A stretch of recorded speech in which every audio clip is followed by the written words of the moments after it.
The buzz in my pocket was a constant companion, a comforting thrum against my thigh. Texts, emails, the occasional breaking news notification. My phone was the umbilical cord connecting me to the digital world. It held my entire life.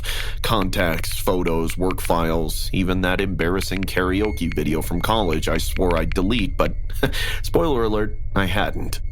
So, when the familiar weight vanished from my pocket on that rainy Tuesday afternoon, panic clawed its way up my throat. My first thought was absent-mindedness. Maybe I'd left it at the coffee shop while getting my usual latte. But as I retraced my steps, a cold dread coiled in my gut. The bustling train ride, the long meeting, my phone had vanished. I thought I'll get a new phone tomorrow, but something far more sinister was waiting for me in the morning. I found a single sheet of paper on my doorstep. Did someone leave it last night? As I gave it a read, I got chills down my spine. Inside it, only 2 lines resided. The first one was a familiar phrase that I once casually mentioned to a friend in a conversation the day before I lost my phone. Salmon teriyaki for lunch, extra seaweed. Below it, scrawled in bold red, were the words, "Your phone knows everything, and now so do I." Fear clung to my chest. What the hell? Some creepy stranger has my phone. From that day onwards, I started getting these anonymous emails. Every single one of them served a punch to my gut. Sometimes it was details about a childhood crush I'd confided in years ago, the name of my first pet, the embarrassing karaoke song incident, and the list goes on. It was like the thief was living my life, holding my secrets hostage. I couldn't go to the police. How do you explain someone stealing your data and using it to stalk you? All I could do was get a new phone and inform all my friends and family about this incident. Still, the threatening emails didn't leave me be. It was then I reached out to Leo, my tech-savvy friend and resident computer wizard. Leo, a walking encyclopedia of tech hacks and troubleshooting, understood my predicament immediately. "They've accessed your data, man," he confirmed, his voice tight with concern. "But there's a chance we can track them." "Then do it, dude. I want to know who this MF making my life miserable." Days turned into a blur of frantic searches and sleepless nights. Leo, fueled by gallons of coffee and righteous fury, worked tirelessly. He used a combination of forensic software and what he called ethical social engineering to trace the digital footprints of the stolen data. Finally, after what felt like an eternity, he found a lead. A ping from a dilapidated apartment building located on the outskirts. The building reeked of neglect, the air thick with a sense of despair and loneliness. Leo's tracking device showed us that whoever had my phone was living in the last apartment on the 2nd floor of this building. With a pounding heart, we stopped right outside the specific apartment and knocked on the door. A few minutes later, a gaunt man answered the door, his eyes wide and bloodshot. Before he could speak, I blurted, "That's my phone! You stole it!" Surprise flickered across his face, quickly replaced by a sneer. "Don't be ridiculous," he scoffed. I don't know you. Get lost." The man then tried to slam the door on our face, but Leo put his foot between the gap and stopped him. "We know what you've been doing. We have the proof."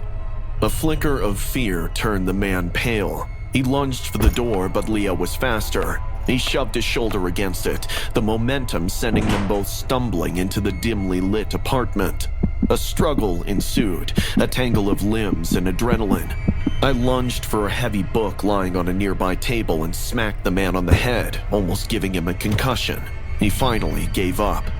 When the sirens of cop cars wailed in the distance, a wave of exhaustion washed over me. We found out that the man's name was Arthur. He had a perfect life, a wife, and a young son. His wife got addicted to social media and neglected their young son. One day, the little boy, captivated by a flashing light, had wandered into the house's main circuit box and met a tragic end. The grief drove his wife to madness, and she left the house in the middle of the night. Arthur hasn't seen her since. Arthur, lost and broken, developed a twisted vendetta against the very technology that had stolen his family. He began stealing phones, immersing himself in the digital lives of his victims, hoping to terrify them into disconnecting, into cherishing the real world instead of the curated one on the screens. After the cops took Arthur away, I retrieved my phone, but the echo of, "Your phone knows everything," hung heavy in the air.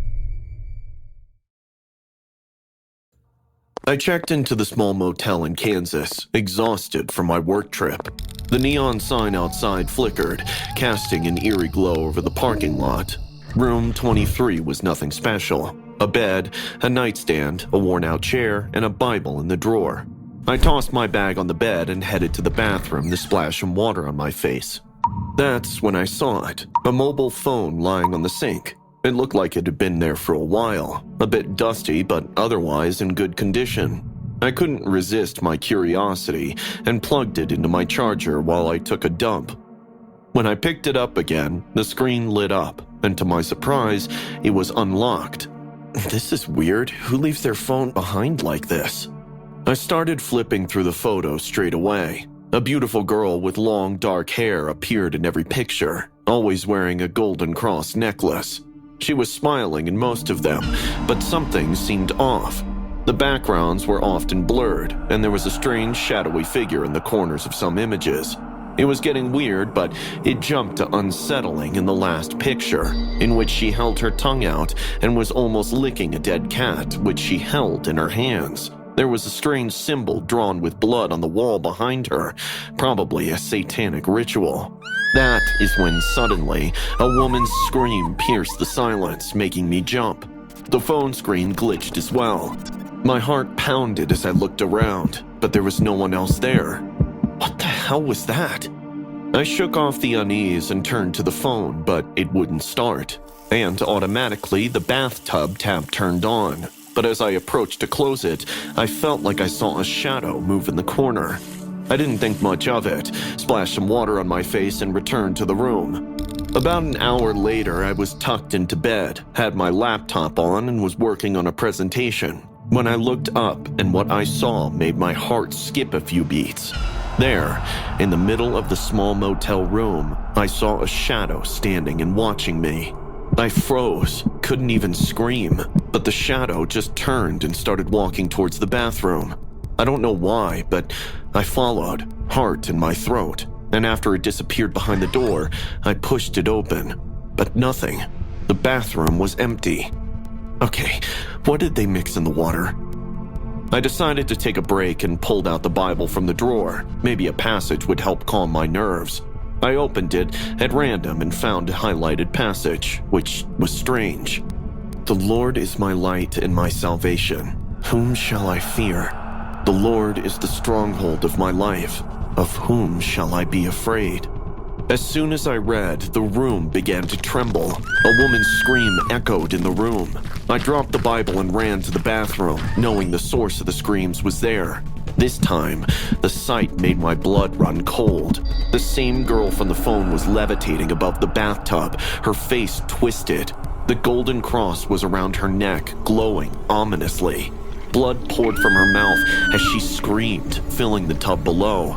I stood frozen, unable to move or look away. She plunged into the blood-filled tub and everything went black. When I woke up, I was lying on the bathroom floor. Everything seemed normal, the bathroom clean, and the tub empty. I thought maybe it had all been a horrible nightmare, but then I saw it. The golden cross lying in the bathtub. No way this could be real. I reached for it, the cold metal against my skin.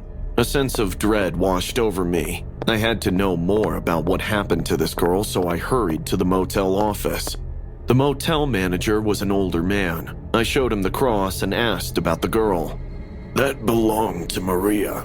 She stayed here a few months ago. Sweet girl, always smiling, but something changed. She seemed scared, like she was running from something. One night, she just vanished. No bags, no phone, no sign of her, but she painted some horrible things in the bathroom. I didn't want no trouble with the police, so I got it cleaned up." I felt a shiver run down my spine. I packed my things and left that very night.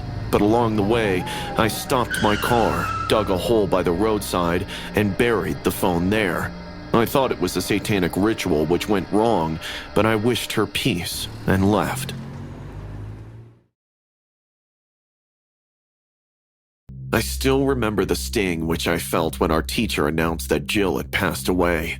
It's been 5 years since. She was there one day, her bright smile lighting up the classroom, and then she was just gone. The official report said it was an accident, but something in me always felt it wasn't that simple. A few days after her passing, my friend Claire and I were wandering through the park near Jill's old house. That's when we found it, a phone, half buried in the dirt beneath a large oak tree.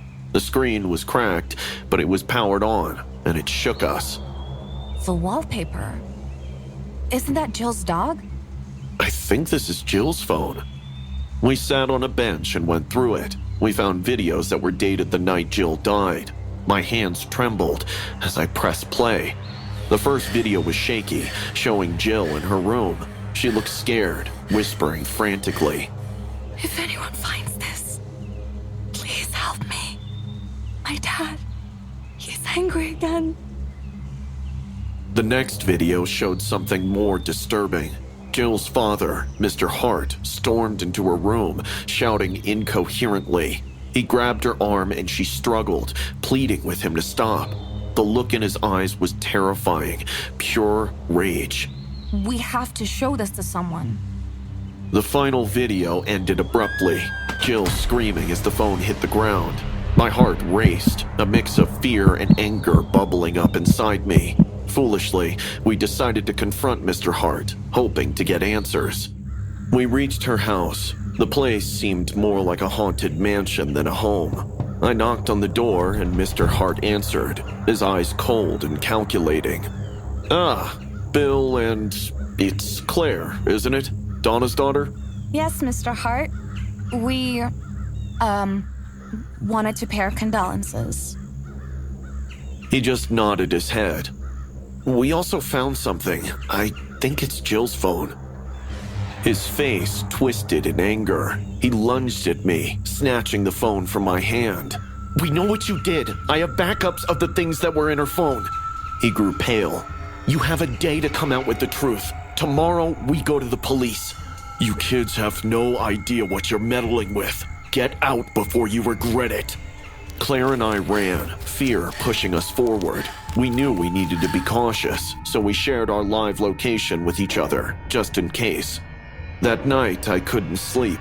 My mind kept replaying the videos, Jill's terrified face haunting me. The next day, I was walking home from school when a van pulled up beside me. Before I could react, Mr. Hart jumped out, grabbed me, and shoved me inside. He put a cloth over my face, and then I blacked out. When I opened my eyes, I was tied in the middle of a dense forest. You should have stayed out of this, boy. He tied me to a tree, pulling out a knife. I struggled, but the ropes were too tight. You don't have to do this. It's the only way. The curse, it needs blood. The shaman said it would lift if I sacrificed the blood of a virgin. But as it turns out, Jill was probably impure. You've always been a shy kid. I bet your blood would lift me from this financial depression. What? Have you gone mad? There are wolves in the world, and you gotta protect yourself. You killed your own daughter because some shaman said so? Don't speak ill of him. He speaks to the wolves. Don't make this worse, Mr. Hart. Don't do this, please. But he moved ahead with his knife, uttering to himself. Strike to the heart, 2 twists. The birdies will larp, crush misfortunes and mists. He approached closer while I begged and screamed at the top of my voice for help. But who would even know of my presence in the middle of nowhere? He touched the cold blade to my neck and just stared at it like a madman, looking at where to cut. I closed my eyes and yelled for one last time. But just as he raised the knife, bang, bang, 2 shots were fired. One hitting the tree close to my head and the other hitting him in the leg. He went down instantly, and to my relief, I saw policemen emerge from the woods with urgency, followed by Claire and her and my parents. I broke down immediately and cried, while the police rushed to untie me and arrest Mr. Hart. This was our plan all along: bait Mr. Hart. I became the victim. Claire had seen my location stop moving and called her parents, who alerted the authorities. He was taken away. Later, during interrogation, he confessed everything. He believed his family was cursed, unable to achieve financial freedom. A shaman convinced him that a blood sacrifice of a virgin was the only way to break the curse. He never liked Jill since she was a stepdaughter, and while her mother was away to Africa working as a missionary, he drowned her in the bathtub and faked it as an accident. We never know how many sick people are walking among us. 5 years on, I still think about that day sometimes, wishing peace unto Jill's spirit.